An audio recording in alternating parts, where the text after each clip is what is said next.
And now we have in-depth coverage of a story that Eyewitness News first broke on the web. WPRI.com reporter Dan McGowan's in studio now to talk about it with us. So you've been tracking the effort to clean up the Providence Economic Development Partnership. It's known as the PEDP. You've been covering this for a long time. Today's big development, though, is that the city is now planning to pay off $1.5 million in business loans that have failed.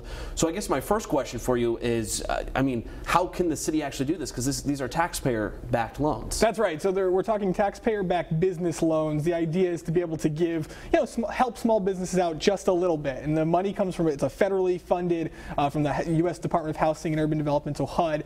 They're federally funded loans. And basically, the loans we're talking about are ones for businesses that have been out of business for several years in some cases. We're talking going back to 2008, 2009, and they haven't been able to make a payment, in some cases going back that far. And so in this case, it's basically, think of it like charging off, at your typical bank. It's just the city needs to clean up its loan portfolio, and in this case, this is the approach that they're taking. So how far back do actually these the struggles, the PEDP struggles, how far back does that go? Several years? A very long time. In fact, we know that the program has been around in some capacity since at least the late 80s. In the early 90s, they had some trouble, kind of similar things. HUD came in, said, we have some questions about this, but it really ramped up in 2011. HUD came in late 2011, early 2012, and said, we have lots of questions. There was a very high default rate. We're talking over 60% of loans were in default, and they ultimately made the city pay back $1.9 million. That was last year,